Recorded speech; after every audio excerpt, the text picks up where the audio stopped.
right. Good morning, everybody. Hopefully everybody's doing well.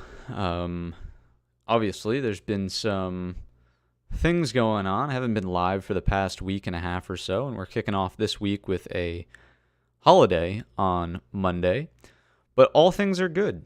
All things are good. I'm looking forward to really answering everybody's questions who reached out via Discord, email, however you tried to get in contact with me. Number one, I appreciate you being curious about what's going on. And number two, I don't know what these messages say yet. I haven't looked at them, but I'm hopeful that they are positive, of course. And any inquiries to scripts or anything of the sorts will, of course, be taken care of in today's session. So I think this morning what we'll do is just have a look at kind of what's on tap for the coming week's worth of trade, give you some updates on where I've been, what I've been up to.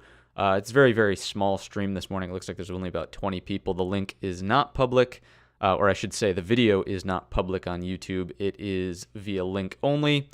You must have joined via the Twitter link or the Discord link. So with that said, we'll take care of some of the market stuff first, and then if potentially more people come in towards the midpoint to end of the stream this morning, we'll start to talk about the updates, where I've been, kind of what's going on in my life, just in case anybody cares, and we'll go from there. So from the earnings calendar perspective, we don't really have I suppose there are some market movers in the coming weeks worth of trade. The big ones would, of course, be what we see here. We're looking at Walmart and Home Depot. Coinbase I don't really think it'll be a market mover, so to speak. It might be interesting to watch. Baidu should be interesting because they're getting involved in the AI space. And then really, it's all about NVIDIA. Where I am, so to speak now, I actually ran into a Lucid dealership that is being built out, and there's a ton of Lucid brand new vehicles in the parking lot. So that was kind of interesting to see. I do hold shares of Lucid in a long-term account, so it's just nice to see that the company is actually doing what it's supposed to be doing. It's expanding, it's growing, it's building, all that stuff. I have no idea what the financials look like. I've not looked into their earnings statements, but just as a long-term bet, hedging against Tesla, some of the other EV space stuff, figured why not have a slice. So that's a complete aside, but Lucid is reporting after the close on Wednesday. Some other names that we want to pay attention to, probably Moderna, simply because of its relevance in the healthcare space. What else do we see here? Block will be a good one from the fintech space. Carvana is going belly up, of course. What else? I think that's really it. It's really it from an earnings perspective. The main one, if you're going to watch anything, it's probably got to be NVIDIA. If you want to add a couple to your list, these guys are worth paying attention to as well, Walmart and Home Depot. So that's the earnings calendar. Not a ton going on, but certainly some things worth paying attention to in the upcoming week worth of trade. Let's go ahead and move on over to our ES futures. Of course, guys, you know the title of today's video. Market is closed. There will be a shortened futures session today. It usually goes until about noon, and then it shuts. And then from there, we treat it just like an overnight session, right? The volume that's coming in down here is going to be about the same as soon as the technical 9:30 quote-unquote bell rings, and it'll be very lackluster, very minimal down here. We'll treat the entire shortened holiday session today as an overnight session, and we'll kick things off as we typically would Tuesday morning tomorrow at 8:30. All right, so that's kind of it from the earnings perspective. From the ES perspective, we talked about this in last night's episode of the weekly watch list. I would encourage you to watch that if you haven't watched it. Always, that's where the in-depth thoughts are. But for now, trades until 1 p.m. Okay, awesome. So thank you for confirming that mega gameplay. The ES is open till 1, not 12, unless of course you're Central Time in the U.S. Then it would be 1. East Coast time might be 12, but we'll let you answer that one in the chat there if you're East Coast time or Central Time. So anyways, current look of the ES chart. If we go out to a 4-hour time frame, your Eastern time, okay, so 1 p.m. Eastern time for our futures markets. If we go up to a 4-hour time frame on the ES, it's just worth reiterating. We talked about it in last night's video, right? We're still technically in an uptrend as long as we are holding a higher low above this last higher low. This area here can't really afford to break down. If it does break down into the future, daily trend instantly goes to neutral, and then obviously there's a threat of a downtrend when we take this out here, right? Because we would be getting a lower low underneath this and underneath prior key structure here. So the market's definitely at a juncture in terms of trying to digest the trend, so to speak. Good morning, Siege. And, we're trying to do something interesting here at this juncture, but it's not abundantly clear that the sellers are just going to pummel this market into the ground. From the 4-hour perspective, once again, we talked about this in last night's episode. If you take out the fibs from the breakout bar low to the high, we're hanging out in the 38.2 consolidation zone up at the top. It's very difficult to be bearish if we're hanging out in bull flag consolidation. So I wouldn't be so quick to flip in the bear direction unless, once again, we violate these lows and produce some sort of lower high here with price acceptance underneath the prior breakout point. So that's primarily where I'm coming from the technical point of view. And of course, from the fundamental point of view, we've got some new concerns that markets are slightly more worried about inflation rebounding. We saw that in the Fed Watch tool. We saw that in the TNX, of course. That, of course, would be downward pressure for ES markets. But moving quickly to the 15-minute time frame chart, once again, we'll do all of this recap analysis in more detail for tomorrow's session as the markets actually open. Notice that a majority of the price action was actually lower in the session on the Friday trading session, and only towards the close we got that kind of pop here. What's worth noting is that every single time the sellers came into the lows, there's a very minor undercut of that level, right? If I hover my cursor here, let me zoom way in on this actually, and let's try like a 5-minute time frame chart. Yeah, beautiful, right? If we look at this, there's technically an undercut of the low. So here's the established low from the morning sell. We undercut that into the afternoon. Technically, there's a bit of lower wick that takes out that low. The sellers don't find momentum there and push prices lower. And it's even more obvious here in the very final attempt at the lows, right? We undercut the undercut low, so to speak, and there's just no momentum from the sellers. So don't get me wrong, there was some progress made in the downward direction here, and the sellers are trying to get something going in the downward direction. It's just not happening.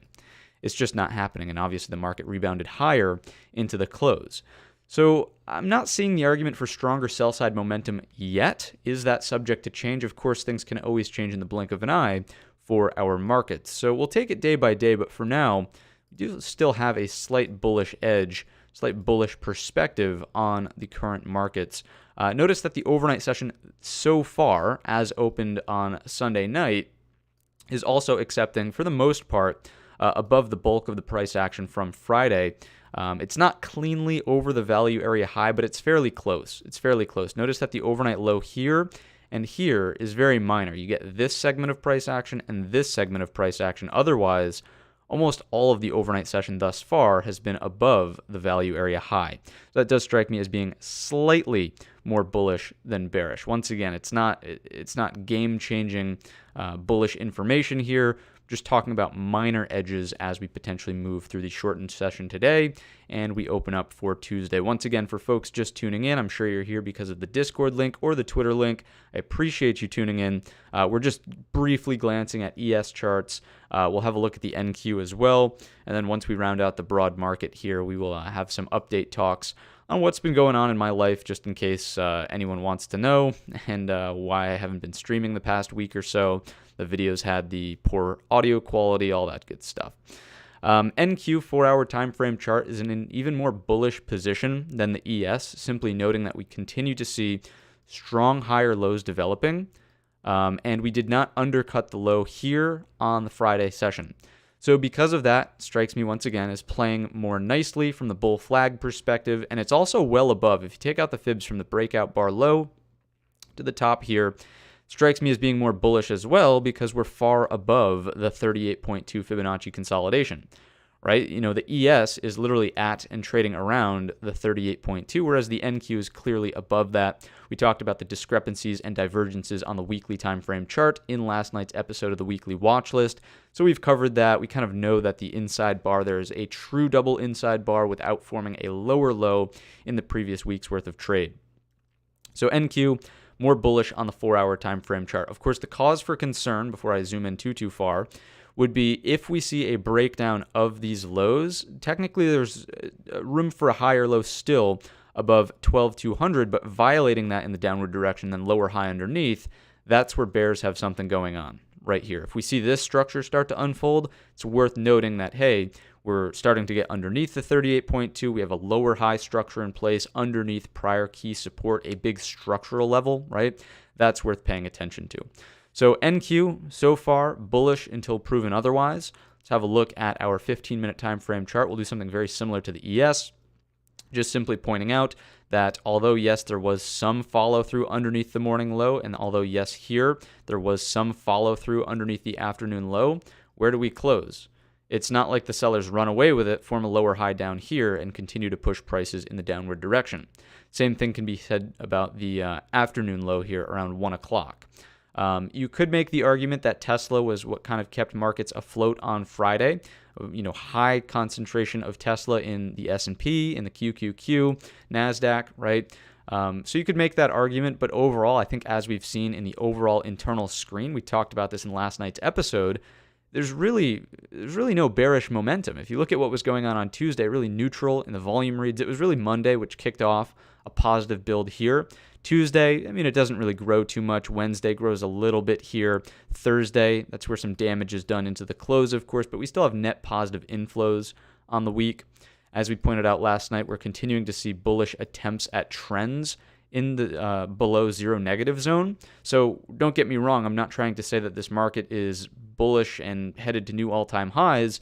I'm just pointing out that the sellers are not really picking up momentum here. If they were, you would see the opposite, trends lower towards the bottom zone, and you would even see days that are just stuck sideways down here in trend lower zone underneath negative 1,500. So just a little bit more commentary on, selling momentum not necessarily being there, although the market is not as bullish as it was in, let's say, like 2 weeks ago worth of trade. 2 weeks ago, we were seeing positive builds up here. We were seeing up in trend zone. We were seeing big reads in the volume inflows, big significant net reads up 1 billion. Things are slowing down. There's a clear change in tone, but once again, the point is sellers are not aggressively stepping on the gas pedal, sending the market to hell in a handbasket. Same thing can be said about the cumulative builds in the tick. Notice that none of them really approach anything significant, meaning negative 4,000, right? Good example from Monday being significantly positive is up and over 4,000. Bears want to, of course, see that underneath negative 4,000. So nothing crazy from that perspective. Zooming back in on the NQ 15-minute time frame, again, the reason we were just talking about internals is because of the lack of follow-through on the undercut of the low here, on the undercut of the low here. We're trading back up towards the highs of Friday's session in the pre-market. Once again, we have today's session open in the futures until 1 p.m. Eastern time, and then the markets will close. And we're going to treat this, everything prior to 1 p.m., as if it were an overnight session, a continuation, so to speak, of this overnight session. As long as the market is kind of staying above this overnight low, notice that it's the neckline of this pseudo double bottom here, break, acceptance, and a higher low pullback into the close on Friday. As long as we're respecting this overnight low, I think the bulls are trying to make a stand back in the upward direction, keeping us in the 4-hour balance or even daily balance, if you want to classify it as that, in the NQs. So nothing overly concerning in the downward direction just yet. I know the narrative out there with Mester coming out and talking about 50 basis points is construed as bearish. Jerome Powell, having the pressure put on, so to speak, to raise rates 50 basis points. The CPI was really lackluster. It's not continuing to show that inflation is coming in at the pace we expected it to. Retail sales were really hot, an indication that consumer spending is up right now, which could reinforce inflation rebounding. PPI came in hot, which is usually a precursor to the following month's CPI, right? Producers must buy and then sell to the consumers. So if PPI is coming in hot, then of course it would make sense that CPI might come in hot the next month. So all of these things from a fundamental perspective don't sound good, but if we just think about what the trends of markets are doing right now, as a day trader, it doesn't matter so much that, the narrative from a fundamental perspective is so bearish and that things are so overvalued right now. It's really about what's going on from a positioning perspective, who's right, who's wrong, what is the trend, who's hurt, who's feeling good, right? That's always what we like to evaluate when we're looking at things from a technical point of view. It's all about who's in what position, and when they change their mind, that's where our entry is, right? So that's the NQ. Let's have a brief look at the RTY, what's going on from a Russell perspective, having a look at the 4-hour time frame chart. Good morning, Victor. Nice to see you in the chat. Thanks for tuning in. Once again, everybody in the chat here. We've got about 35 people. It's a very low-key stream this morning. Markets are obviously closed. We've been through this. I'm not going to beat that dead horse with the same 35 people. But you guys are the true, core of the channel, right? If you're here, it means you're looking out for the notification in the Discord. It means that you're looking out for the notification on Twitter. It means that you watched the entirety of last night's video all the way up until the end, where we pointed out, hey, the only way you can tune into the live tomorrow morning is via the private link. So you guys are the core group here. I know we have other core members of the channel who may or may not have made it this morning, and that's fine. That's well and good, but thank you guys so much, you 35, 36 of you, for tuning in this morning. It means the world to me that you guys not only care to hear my thoughts, but also want to hear updates about what's going on in my life. So again, that just kind of means a lot to me, and I appreciate every single one of you. Anyways, Russell, good morning, Jay Roldan. Nice to see you as well. Hopefully you caught that and you're part of that core group. 4-hour time frame on the Russell. Once again, it's very hard to say bearish things about this chart. If we think about the overall trend, the lows, higher lows, higher lows, higher lows are still being defended. There is absolutely no undercut of the established pivot low towards the end of the week. The Russell did nothing but really go sideways here. You could imagine that the Russell, the SPY and the QQQ would have been like the Russell if Mester didn't come out and say something about the 50 basis point rate hike, is what I would imagine, right? We had 3 days of really sideways and neutral balance, Monday, Tuesday, Wednesday, on the fundamental reports, and even the beginning stages of Thursday with the PPI report. I imagine that the SPY and the Qs would have gone sideways, just like what we're seeing here in the Russell, and then Mester comes out and kind of sends things lower with her 50 basis point discussion. But Russell, again, just to bring it back to what's in front of us on the screen, did go sideways. It was not as impacted, obviously, by the Fed speak there. Of course, less sensitive to rates in the small caps, at least it would seem, based on the market's reaction. So anyways, more bullish from that perspective. If we take out our Fibonacci's just to stay consistent across the board, from the breakout candle low here all the way on up to the high, notice that the pullback that has already been established as a low did find support at the 38.2. And once again, it's fairly difficult to be a market bear in any chart that you're looking at if you're trading above the 38.2. It represents healthy bull flag consolidation. All right, so to me, it's noting that small caps are also a proxy for risk on, risk off sentiment in the market. It strikes me that things have not deteriorated so badly in the end of the week, Thursday and Friday of last week, of course, to the point where all of a sudden we're looking for massive shorts in this market and everything's going to collapse and go to zero. Now, once again, let me be very, very clear. We're willing to change our tone if something like this takes place and we get a lower high underneath roughly the 1920 zone in the Russell. But as of right now, that hasn't happened, and the chart would not suggest that that is a threat, at least this immediate instant. So because of that, we have to remain bullish with all of the edge that we just talked about in the upward direction, or at least the lack of serious sell-side pressure.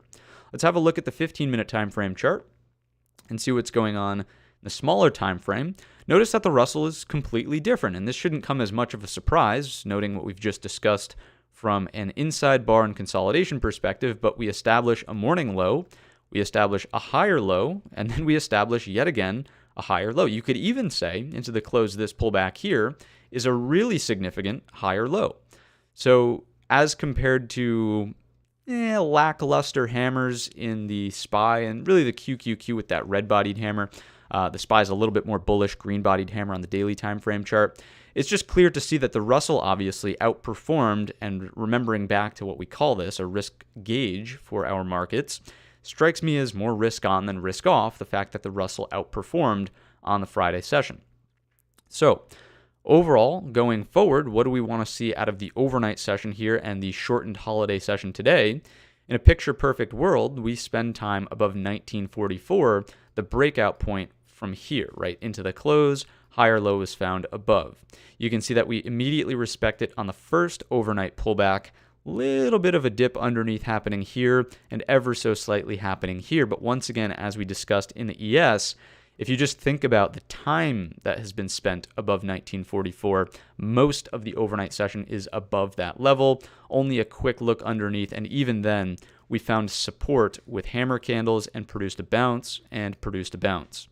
So if the Russell for tomorrow's session can stay above and open above 1944, does strike me as slightly more bullish than bearish. All right, so that's a brief walkthrough of our markets, the current state of things, at least in the futures.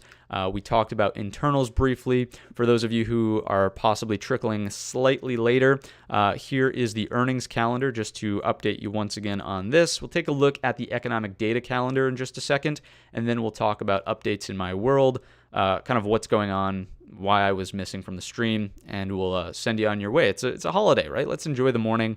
Let's get out and do something fun today and not be glued to the screen, so to speak. So from an earnings perspective, the big reports on Tuesday are before the bell, Walmart and Home Depot. After the close, we'll be getting Coinbase, and Palo Alto might be worth paying attention to. The price point is right on that stock. It's just that the liquidity isn't necessarily always there. It can be difficult to trade the options market, wide spreads there. So might be worth paying attention to, but might be difficult to actually execute something on. Coinbase is much more of a popcorn stock. Just, get some entertainment out of that one. Wednesday, we were pointing out that Baidu might be interesting to watch just because they're involved in the AI space now with their Ernie bot, right? That's their AI equivalent of ChatGPT, so to speak. After the close on Wednesday, it's all about NVIDIA and Lucid. Unity might be worth watching. It's obviously a much smaller stock than what it once was from a price point perspective, so trading it, I don't really find it all that attractive anymore, but might just be worth keeping an eye on. Before the open on Thursday, Alibaba and Moderna. After the close, Block is worth paying attention to. Carvana is going down the tubes, I imagine, so wouldn't really look to trade that one, but might be interesting to see if it just drills for the center of the earth, and nothing to really pay attention to on the Friday session. So that's the earnings calendar. Let me go ahead and on a separate screen pull up our economic calendar, and then we'll jump on over to maybe a quick look at some headlines, and then we'll talk about where I've been, what I've been up to. So economic calendar for the coming week's worth of trade. Obviously nothing taking place on today's session as expected. Flash services PMI tomorrow morning at 9:45. Something to be paying attention to for services and manufacturing. What else do we see? FOMC meeting minutes on Wednesday, 2 p.m. Worth noting that if there's been a change in the dialogue, if there was, excuse me, if there's any sort of edits from Jerome Powell after the press conference, or things don't necessarily align with the market's view of what he actually said that day, then it's subject to have some volatility effect. But without the press conference, without the uncertainties of what the next rate hike will possibly be, it's not as big of a deal as when we actually get a Fed rate hike decision and the press conference to follow. Preliminary GDP is Thursday morning at 8:30, worth paying attention to there. And then I would say, ad blocker right in the middle of the screen. That's cool. Let's see if we can, how does that? Not sure why or how that's there, but I guess bear with me. Where were we? Friday, core PCE is coming out at 8:30, right? 8:30. Core PCE will probably be live at 8:15 on Friday to cover that one together. Just noting that that's really the Fed's measure of inflation and what they use as a benchmark. What's worth noting is that if we quickly go back on over to the Thinkorswim platform, I brought this chart up in the past once before, but if we go to the core PCE and have a look at the Fed funds rate, right, in the past sequence of rate hikes, as well as the PCE coming in ever so slightly here, the Fed funds rate effectively is now above the CPE. And typically what's said that is required of the Fed to kill inflation is that the rate, the Fed funds rate, must be above the rate of inflation. And we've achieved that as of our last hike cycle. So just something worth pointing out, and we'll get more information on our PCE come Friday at 8:30, worth paying attention to, and we'll be live at 8:15 to cover it. Quick look at some headlines, possibly just to see if anything crazy is going on with CNBC. Peloton is making big headlines here. Rapid raise and bitter fall. Its attempt at a comeback. What else do we see here? Looking for just anything stock specific that's worth noting before we move into tomorrow's session. Some pretty political things going on here. Chip making stocks, high profile hedge funds, yada, yada, yada. Let's see what else. We're just looking for anything stock specific that strikes me as noteworthy. Nothing really crazy here, although I am interested in this headline right here.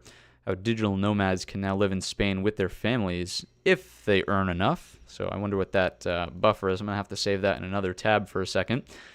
I'd be very interested in living in Spain. I don't know if you guys have international travel under your belt, or international living experience, I should say, underneath your belt. I certainly don't. I've been abroad a few times, but with the most recent move, which we'll get into in just a second here, it'll be down the line if that ever does happen.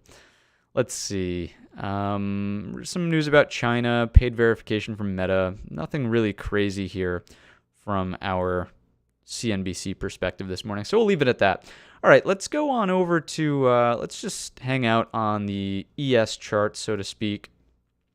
And we'll bring up our internals, maximize the ES cell. And I'll just give you a quick run through of what's been going on in my life, why I've been missing from the stream the past week and a half or so. Videos have been coming out late. There was poor audio quality, all that good stuff. So we've got about 41 people in here. Once again, thank you for tuning in. Appreciate you being here. I've mentioned earlier in the stream that this is probably the core group of people who are, watching all the videos you watched until yesterday's nightly update end, where we pointed out the link will only be in Discord or Twitter.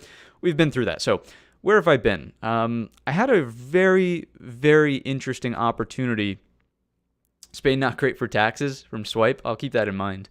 But where have I been? So I had a very, very interesting opportunity come up in a very last minute fashion. It was an opportunity that I had been aware of for approximately, if I'm being quite frank with you, almost a year. I had known about this opportunity for about a year, and it really came down to paperwork and getting things approved by the higher-ups, so to speak. Now, I'm of course referring to someone other than myself. My significant other, I suppose we'll just say, has the opportunity to move somewhere new for a work obligation, and this particular place is extremely interesting and diverse. Now, unfortunately, we knew about this opportunity for, as I've said, about a year, and as soon as the quote-unquote higher-ups had approved the paperwork and things were ready to rock and roll, they had basically said, we want you there. They approved it on a Friday. We want you there on Monday. I don't know about you. It doesn't seem reasonable that you could expect someone to pack their bags and make a multi-state journey to a new living location over the course of a weekend. But the opportunity for her is almost too good to pass up. It does a lot to further her career. Don't want to go too into detail on what she does, where she does it, any of that stuff. But it's a great opportunity. We're in a very interesting place. It's very diverse from a background perspective. It was a real shock to me to see how lavishly, I suppose, some people live. I don't know what the average income is at this location that we've moved to, so to speak, but it's significantly higher than the place where I've grown up. And it, once again, was just kind of a culture shock for me to get down there, so to speak, and see how things were going. If anything, it's lit a fire under me to strive to do better, I suppose. And, I don't want to get caught up in the whole rat race idea of needing to make more because the people around me are making more, and so on and so forth. But it certainly is compelling to want to do better, right? And I don't think there's not that I don't think, but there is nothing wrong with wanting to do better and wanting more. Now, I think it becomes a problem if it absolutely takes over your life and it's the only thing you think about. So don't want to develop any unhealthy relationships with striving for progress and furthering one's career and making more money at the end of the day, of course. But as I said, it was just kind of a culture shock. The average income was just significantly higher than where it is back home. So that's kind of where I've been. That's what's going on. As I pointed out, it was a really last minute, not decision to move. We kind of knew that we wanted to take this route as soon as it was available, but it was very last minute in terms of, hey, we're approving the paperwork on Friday and you've got to be there on Monday. Personally, if I were in her shoes, I think I would have asked for, hey, how about a week's worth of buffer to sign a lease and, establish a place to live, just, all of the basic things that one would need to do to make a multi-state move in a very short period of time. So anyways, I think that she has handled this fantastically. It was obviously quite stressful, and we made it through to the other side. So Wi-Fi has been set up. We've got arrangements for living, obviously, and, I'm at a setup now where I can come to you live once again for pre-market preps. The mobile command station is no longer. I can't promise that there will never be another video from the mobile command station, but as of right now, things are, looking to move back towards our normal schedule. So I suppose thank you for caring enough to kind of learn what's going on in my life. I don't know what else there is to kind of say about that. It's an exciting time. It's been what has it been? It's been a week since we've been here, and yeah, everything is just new and exciting. This is the first time that I've had a major move outside of college, which is seemingly ages ago now. So it's exciting to, learn about a new city, learn what the best spots to eat are. We've already hit a ton of them. Really great food in this area. Obviously comes with a higher price point, which is not friendly to adjust to, but time will tell and things will be all good. But yeah, it's an exciting time. I'll leave it off at that. So it is an absolutely epic opportunity. We're not moving here permanently. Maybe it doesn't really matter whether or not we are or aren't, but I suppose it's one more thing to tack on to the sort of announcement, so to speak. We're not moving here permanently. It is for a specific duration of time that this contract is available for, and then we will probably come back to home base and explore warmer living environments. So it is warmer there, Swipe, but by just a hair. It's not so much warmer where you would say, oh, it's shorts and t-shirt weather around the year. It's not that, but it is a slight bit warmer than home base, so to speak. Still on the East Coast, I'll say that. We're still on the East Coast. We're close enough to water where I can still have my fair share of the ocean views. But again, it's not so far south that we're walking around in shorts and a t-shirt. So as this rotation ends, I'll probably do some serious consideration to warmer living environments. I've talked about on the stream in the past, thinking about Texas, thinking about Florida, thinking about Nevada and Arizona. California seems like it's going to be even pricier than where we're at currently, so I don't know that that would be the wisest decision unless there's some big breakthrough in my own trading and how things are going financially. But we'll see. We'll take it 1 month at a time, and that's the update. So I think we'll leave it off at that. Once again, I appreciate everybody who's tuned in and who gives a hoot and a holler about what's been going on with the channel, where I've been. That's that. If you reached out via Discord, if you reached out via email, that's on my task list for today's session, to get back to anyone who's reached out, answer any and all inquiries, make sure everybody's taken care of who possibly purchased a script and needs the code sent. Should have been redirected, but I know there's been some issues with that. I've got to find a better system for that. But so far, that's what I've got on the docket. All right. So thanks for being with me. Thanks for bearing with me in our absence last week. I guess we'll hang out for about 3 minutes, 9:10, 9:15-ish, and just hang out with the chat, I suppose. And if you guys have any questions, comments, concerns, you can type them into the chat. I'll scroll up and read through things a little bit, and we'll go from there. We'll enjoy our long holiday weekend. All right. So if you are going to tune out, have a great day. Have a fantastic long weekend. But for now, I'm just going to scroll up, as I've pointed out, and see what's going on. Yeah, so Swipe was saying that Spain is not great for taxes. I would have to look into their policy for, I don't even know how that works, to be quite frank with you. Again, I have no international living experience. I don't know, do you pay U.S. taxes or do you pay Spain taxes? Do you have to pay some combination of both as a non-native citizen of Spain and a business owner in the U.S.? I just don't know how that works, so that would be something to read into. Wow, Don Hill. Don Hill had a similar situation, but halfway around the globe, so I certainly feel for you in that one. It was hard enough just moving, let's just say a number of states south, but across the globe, told on Tuesday to be there on Thursday.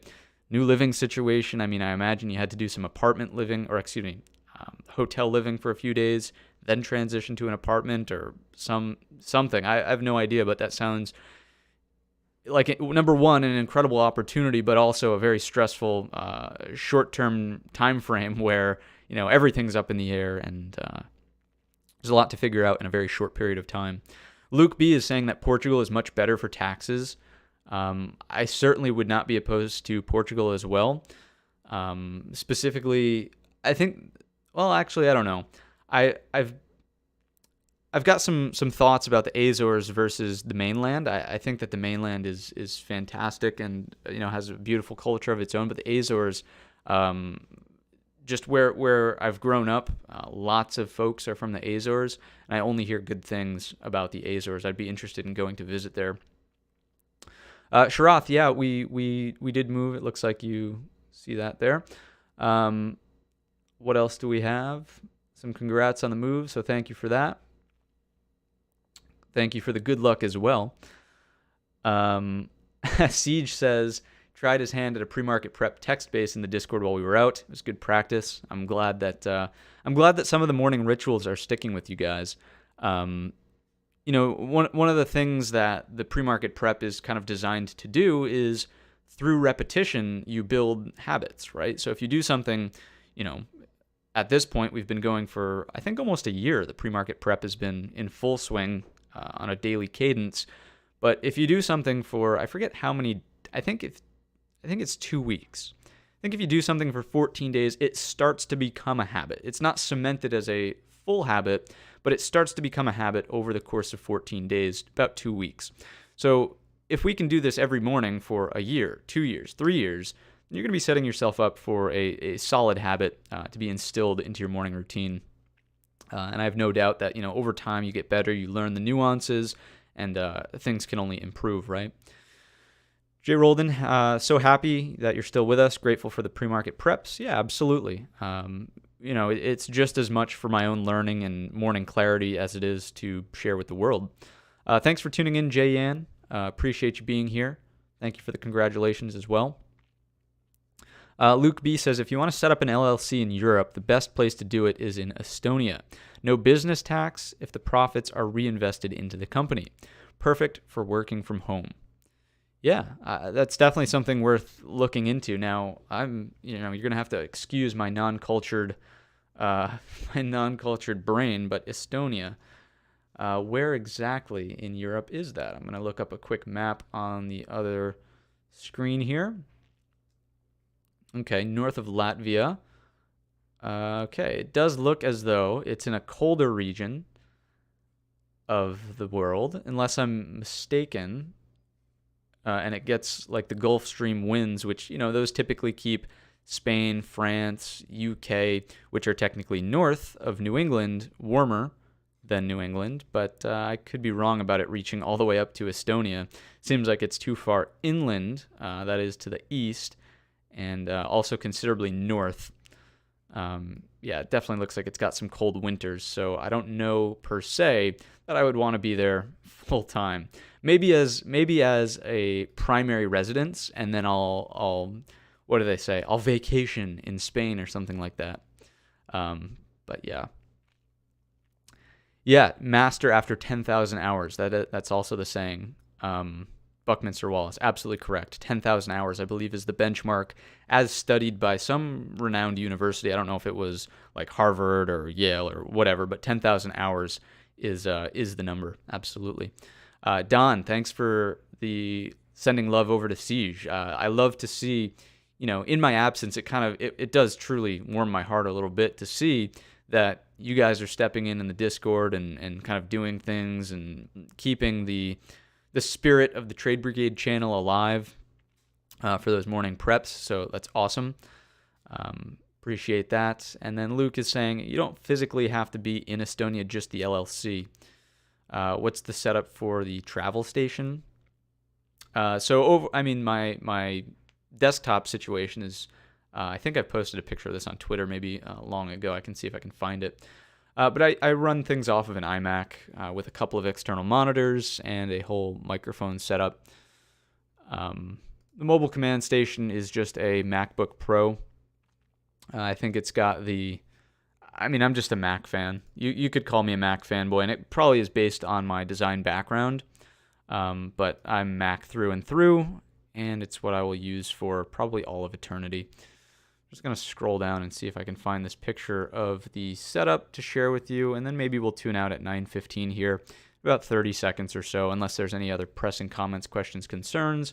Market's closed today. Let's enjoy the day. Do something productive outside of the screens. I will be answering any and all inquiries to the Trade Brigade, email from the contact form, as well as people have reached out via direct message in Discord. So if you're waiting on a response, that should be answered on today's session. Looking for this picture, but there it is. There it is. Let me bring this on over. So just to share with anyone who's curious about how the actual setup works, this is kind of what I do. This is what I'm working with when I am at the desktop command station, not the mobile command station. This is it. Right, so iMac in the center, two vertical monitors on either side, and you can kind of see how my charts are set up, and obviously any internet browsing can happen on top of this. So that's that. All right. Feels as though Thinkorswim runs much better on Windows. It's definitely possible. I know that it was primarily designed for Windows, so it could run natively better on that platform, so to speak, but I haven't found any issues that impact my trading so much on the Mac platform. Right? There's nothing. I don't find that it's such a bad disconnect where it's cause for concern. So I think we'll leave it at that. Right? Awesome. Thank you for tuning in, Trading Vibes. BMW, Don Hill, Siege, Luke B, Jay Yan, thank you guys so much for tuning in. So once again, it means the world to me that you guys care about what's going on in my world, and that's just a brief update for you. We're going to leave it off at that. We will be live tomorrow morning for our regularly scheduled broadcast at 8:30. We will do what we typically do, the full pre-market prep breakdown, asking the 3 questions, looking at the earnings calendar, economic data, any market-specific headlines, and we will go from there. So it's nice to be back in the full swing of things. Can I share this image? in Discord. I can share this image in Discord if you'd prefer. Yeah, absolutely. I can send this in the general chat. So I will do that, and I will answer any and all inquiries to the Trade Brigade ecosystem via email, via Discord, via Instagram, Twitter, anything. I'm taking care of all of that on today's session now that I've got a more solid setup underneath me, so to speak. So with that said, take care, enjoy the long weekend, do something exciting and fun today away from the screens, and I will see you in the next one.